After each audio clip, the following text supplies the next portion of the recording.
Perfecto. Bueno, en primer lugar, gracias por la presentación. Gracias también a todos ustedes por venir a esta segunda mesa organizada por el Círculo de Estudios Numen. Y bueno, es un gusto poder compartir nuestras últimas investigaciones, nuestras últimas reflexiones e inquietudes con amigos y también pues con un público tan variado como el que tenemos acá hoy. Bien, comienzo rápidamente porque tenemos muy poco tiempo para dar estas exposiciones y paso a la lectura. Voy a dejar de leer algunas partes, pero ahí les aviso. ¿Sí? Comienzo. Esta exposición es un pequeño avance de mi tesis de maestría que, como es costumbre por ser afición mía, gira en torno al pensamiento y sabios de la China antigua, aunque ahora analizándolos desde los estudios del rito o la ritualidad. ¿Y qué tiene que ver estos temas con la siguiente exposición que, como se percatarán, tiene cuotas de biología, etología, filosofía de la naturaleza y el conocimiento? Pues mucho. Pues partimos de la consideración de que los cuerpos sociales y culturales, también divinos, no pierden conexión con los cuerpos biológicos, materiales y físicos. Subrayamos con Mario Bunge que es sabido que el cerebro, el órgano de la mente, puede enfermarse como cualquier otro órgano, mientras que las sociedades no pueden sufrir fracturas ni infecciones, pues estos son estados propios de los cuerpos biológicos. Sin embargo, reafirmamos junto al etólogo Konrad Lorenz que la sociedad humana es el sistema viviente más complejo de nuestra Tierra. ¿Esto qué implica? Pues que las funciones elementales del ser humano no se eliminan cuando hablamos a nivel del desarrollo de civilizaciones. Por el contrario, tenemos que entender la dinámica que entrelaza lo biológico y lo cultural para tener un panorama más completo del estudio de los ritos, religiones, tradiciones o culturas en general, sea que nos aboquemos a su origen, desarrollo o decadencia. Respecto a lo último, la decadencia de las culturas. Una de las motivaciones, tanto de mi tesis como la que compartimos con todo el Círculo de Estudios Numen, es abordar y hacer frente al malestar cultural en el que vivimos. El afirmar esto, no lo negamos, puede hacer que nos acerquemos peligrosamente a un pesimismo cargado de decepción y aburrimiento del mundo. Pero una forma de prevenir este extremo es volviendo a prestar atención a lo natural y connatural, de forma individual o grupal.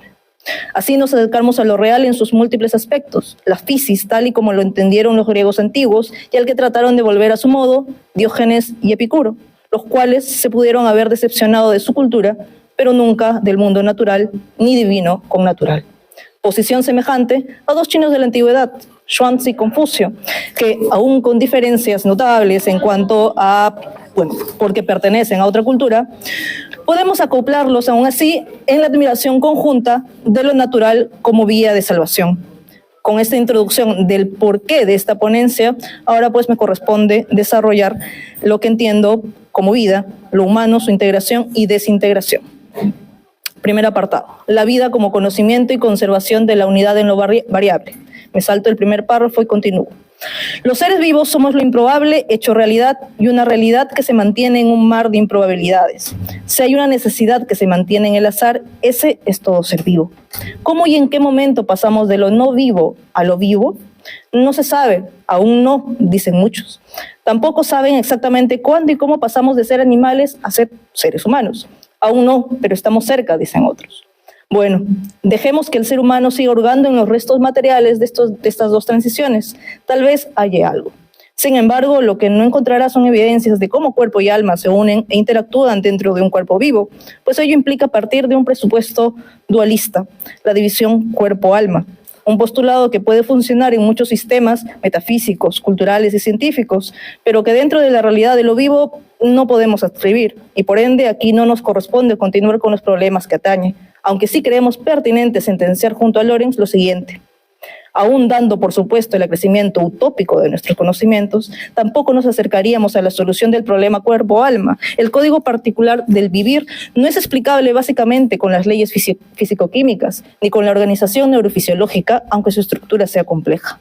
Lorenz previene, pues, que caigamos en posturas reduccionistas, sobre todo en lo que respecta a la realidad vital, y en esto se debe hacer reiteración, sobre todo en épocas actuales. Como señala el español Javier Perjara, las explicaciones monocausales y unidimensionales, por atractivas que sean, rara vez o nunca funcionan para explicar alguna dimensión del universo, Presentemos entonces la vida como una novedad ontológica irreductible a procesos físicos y químicos, pero que dependen de estos y su interacción. Salto unas 3 líneas.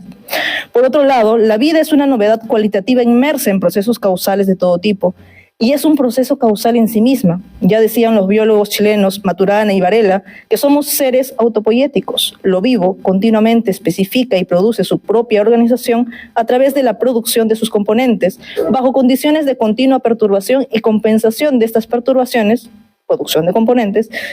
Es un sistema homeostático que tiene su propia organización como la variable que mantiene constante. Los seres vivos somos conservadores. Tendemos a mantener y reproducir nuestras maneras de seguir vivos. Lo hermoso es que logramos esto añadiendo complejidad ontológica a nuestra realidad, mediante continuidades y discontinuidades presentes en los procesos replicativos y selectivos, los cuales son únicamente posibles a partir del estrato ontológico de lo vivo, es decir, estos procesos no se hallan a nivel físico y químico, es propio de lo vivo y procesos superiores a partir de este. Salto hasta la cita de Lorenz.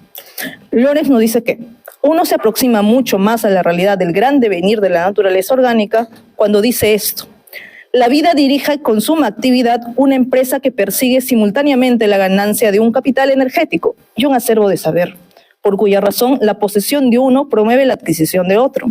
La monstruosa eficacia de ambos ciclos funcionales, acoplados en una acción recíproca multiplicativa, es la premisa e incluso la justa explicación de que la vida tenga suficiente capacidad para mantenerse firme ante la prepotencia del inmisericordia mundo inorgánico, y también de que en ciertas circunstancias tienda a la proliferación.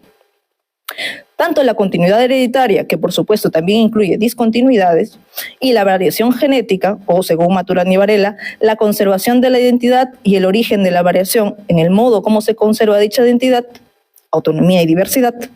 Todo esto entrelaza un proceso de conocimiento o saber, entendiéndose que este saber está más allá de la reflexión racional consciente humana. La vida es conocimiento, pero no en el sentido platónico socrático.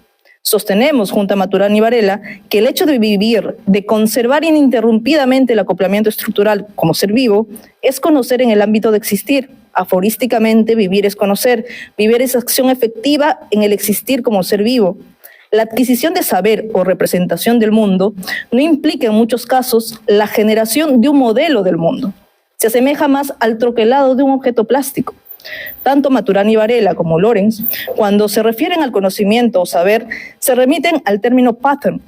Enfocándonos en Lorenz, este toma la expresión completa de pattern matching, según nos dice de Donald T. Campbell, quien señala que todo conocimiento se origina mediante un proceso de continuas comparaciones, confrontando los resultados con la realidad y reteniendo lo provechoso. Podemos traducir pattern como configuración u ordenación, nunca como modelo. Y en cuanto al verbo matching, nos conviene leer lo que nos explica Lorenz.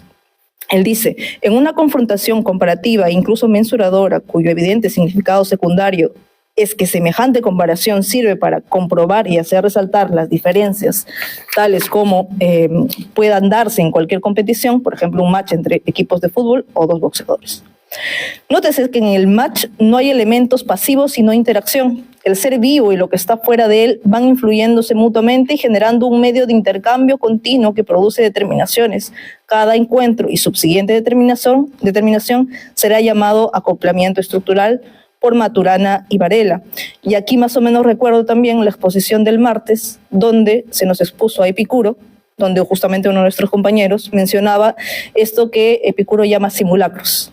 Básicamente, esos simulacros se asemejan mucho al acoplamiento estructural dicho por Maturana y Varela, solo que, como grandes, los helenistas y también los griegos se adelantaron. Ahora, no creamos que este acoplamiento se produce a raíz de un único contacto. Al contrario, solamente una ordenación, una configuración compuesta por varios datos sensoriales y la acción recíproca existente entre ellos puede servir al proceso en cuestión del pattern matching. Entonces, solo en esta interacción continua vía comunicación sensorial se va generando la información, conjunto de determinaciones a las que también llamamos acervo de saber, que permite al ser vivo hacer frente a las perturbaciones y al mismo tiempo mantener su homeostasis o capital energético. De esto trata la coevolución específica en el ámbito de lo vivo. Por supuesto, el medio no impone las variaciones y menos aún las dirige, como advierte Maturana y Varela. La estructura del medio solo gatilla los cambios estructurales de las unidades autopoyéticas, no lo determina ni instruye y viceversa para el medio. El resultado será una historia de mutuos cambios estructurales concordantes y mientras no se desintegren habrá acoplamiento estructural. La adaptación es un encuentro que no busca ganadores, únicamente se da, pero si nos enfocamos en el ser vivo, desde nuestro punto de vista como observadores, podemos decir que solo él aprovecha toda oportunidad favorable que se le ofrezca casualmente y mediante su explotación económica posibilita la concurrencia de otras casualidades propicias. Esto, según Maturana y Varela, implicaría la segunda condición necesaria para la existencia de los seres vivos, aparte de la conservación de la autopoiesis, la conservación de la adaptación, que no es sino la preservación por parte de la empresa de lo vivo de su equipo de investigación. Toda gran empresa que busca mantener e influir en el mercado, sobre todo una empresa química o farmacéutica, invierte una buena parte de su capital en investigación, pues solo así puede encontrar maneras de seguir generando capital. Del mismo modo, todo ser vivo necesita invertir capital energético en la adquisición de saber para encontrar siempre la manera de seguir manteniendo y generando capital energético. En este sentido, la vida es conocer. Sin esta información y el continuo incentivo natural de seguir promoviendo los encuentros informativos, todo ser vivo se estancaría y extinguiría. Sin embargo, recordemos lo siguiente. La fenomenología de un sistema autopoyético necesariamente está siempre en correspondencia con las perturbaciones o deformaciones que él sufre sin perder su identidad y con el ambiente deformador en que está situado. De no ser así, se desintegraría. Es decir, en los niveles más básicos de la vida, la conservación de la identidad u organización es la continuidad necesaria para futuras novedades, continuas o discontinuas. En lo vivo, toda novedad promovida por este solo es posible si la replicación y selección caminan con cuidado. Así pues, si bien encontramos mutaciones y nuevas combinaciones de factores hereditarios, la frecuencia y la amplitud de tales variaciones son tan mesuradas que no puede hacer peligrar la supervivencia de una especie mediante la producción de monstruos incapacitados para la vida. Esto lo dice Lorenz. Incluso, la más de las veces un individuo que presenta estos tipos de variaciones acarrea consigo desventajas notorias, por lo que un desajuste absoluto, que según Lorenz puede darse por una mínima variación, es casi sinónimo de muerte inminente. Entonces, no se puede hablar de variabilidad sin conservación, siendo esto último lo esencial para seguir vivos. Segundo capítulo, breve exploración de fulguraciones e integración de lo vivo. La conservación de la autopoiesis y la conservación de la adaptación o el capital energético y el tesoro de saber son los dos grandes bienes de la vida. En base a estos dos pilares podemos explicar la celeridad de la coevolución específica de lo vivo y el camino que sigue esta desde la mirada del investigador. Causalidad ascendente y jerarquía de saber. Respecto a esto, Lorenz nos dice que cuando aplicamos los atributos inferior y superior al viviente y a las civilizaciones, asignándole sorprendentemente el mismo sentido en ambos casos, nos referimos directamente con esta valoración justificada al contenido del saber inconsciente o consciente propio de esos sistemas vivientes. Y lo hacemos así sin considerar que este saber fue adquirido por selección, aprendizaje, investigación exploratoria, se albergó el genoma en la memoria del individuo o en la tradición de la cultura. Los distintos modos de preservar, seleccionar y transmitir, replicar, conforman el acervo de saber a partir del cual se agrega mayor complejidad a la realidad biológica, trayendo consigo mayor probabilidades de novedades cualitativas. Estas novedades cualitativas se llaman fulguraciones. Me salto toda esta parte de lo que implica fulguraciones, ¿ya? Aunque sí creo que vale la pena lo que dice Lorenz. Los filósofos teístas y los místicos medievales acuñaron el término fulguratio, rayo, para enunciar el acto de una nueva creación. Cuando dos sistemas independientes entre sí se enlazan, surge repentinamente unas propiedades inéditas del sistema, es decir, unas propiedades que no han existido antes y de las cuales tampoco se ha entrevisto el menor indicio. Complementando esto, Lorenz nos dice que el progreso del devenir orgánico se realiza en casi todos los casos cuando el proceso continuo del pattern matching, un cúmulo de sistemas diferentes funcionando independientemente entre sí, hasta entonces se integran y crean un orden superior con funciones superiores, etc., o distintas. Bien, luego hago un recuento de las fulguraciones o estas novedades cualitativas que se van dando. Es un breve recorrido general, pero lo que me importa es llegar a la fulguración tal vez que nos corresponde a lo humano. que dice acá: otra fulguración importante que nos atañe directamente a los humanos será el surgimiento del pensamiento abstracto, el cual, como ya es obvio en este punto de la exposición, requirió de nuevos niveles de complejidad, sobre todo nuevas configuraciones en organizaciones de sistemas secundarios sumamente especializados. Para Lorenz, el pensamiento abstracto es la facultad esencial de un singular sistema integral, cuyo desenvolvimiento comporta a su vez la llamada configuración humana. Lorenz tiene la hipótesis de que el pensamiento abstracto surgió de la integración de distintas facultades cognitivas que ya existían previamente. Salto esa parte. Además, junto a este sistema integrado y probablemente casi al mismo tiempo, también surgió el lenguaje, otro sistema complejo. Ambos, el pensamiento abstracto y el lenguaje, así como los estados, entidades y procesos vinculados a estos, en especial la tradición acumulada, se irán integrando a los sistemas ya existentes y producirán una fulguración preciosa para nosotros, la mente humana, la central singularidad del ser humano, nuestra vida intelectiva. Esta configuración intelectiva se da en un plano cultural y social, planos a los cuales también han llegado otros seres vivos. Recordemos que la especie humana no inaugura la realidad cultural, sino que ya está de lleno inserta en las codeterminaciones o coevolución de este nivel ontológico. Por otro lado, no está de más recalcar que la configuración humana se informa dentro de realidades culturales y sociales, sostenida por realidades biológicas, las cuales finalmente se asientan a realidades físicas y químicas. Todas estas realidades codeterminan la configuración intelectiva, pero esta configuración, como toda fulguración, no se reduce a ninguna de estas realidades precedentes en particular, ni a la simple suma de estas como totalidad. Existimos en realidades complejas, estratificadas, multicausales, y aunque nos ubiquemos en un nuevo nivel de vida, no escapamos a la gran mayoría de continuidades y discontinuidades que existen en niveles inferiores y universales. Llego a la parte final, completo. Leo el tercer capítulo completo. ¿Okay? La vida intelectiva, una vez inaugurada, va a codeterminar fuertemente la convivencia humana y esta codeterminación será a su vez el principal alimento de su dinamismo.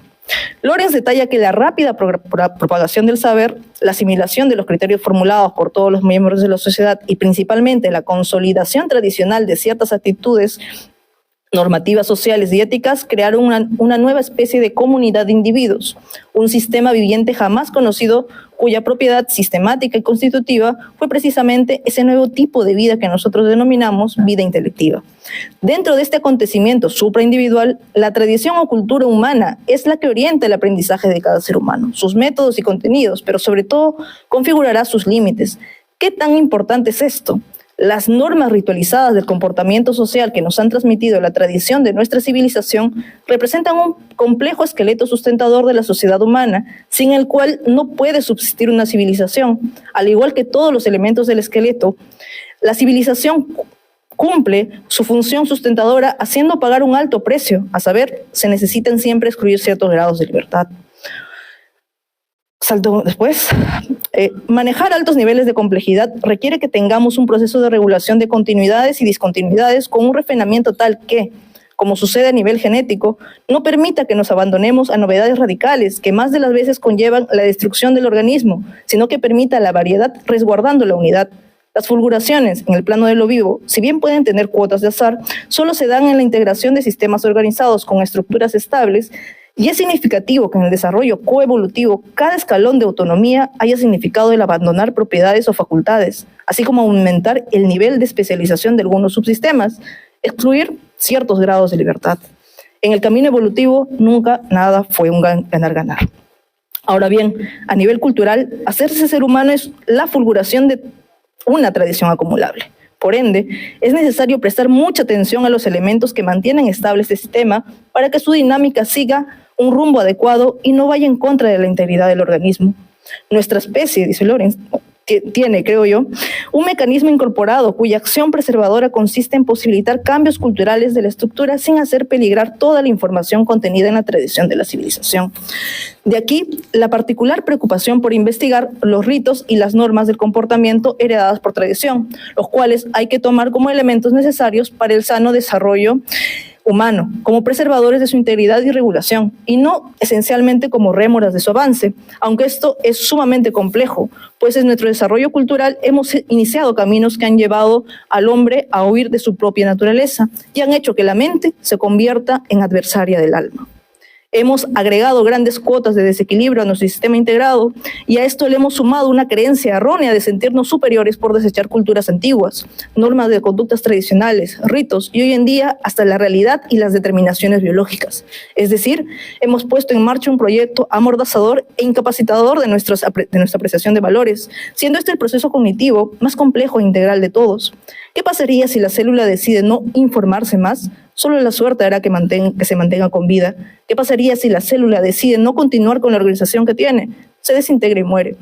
Júzguese, pues, que la desintegración del humano no es una mirada pesimista de nuestra actualidad, sino un resultado natural que saludablemente, como vivos que estamos, queremos evitar, a menos que seamos diagnosticados como enfermos terminales o con problemas psicológicos irreversibles. Por supuesto, esto no deja de lado el que seamos plenamente conscientes de que algún día nos llegará una muerte natural o una extinción accidental, pero es antinatural y tremendamente estúpido dirigirnos y promover caminos de desintegración del humano. Gracias.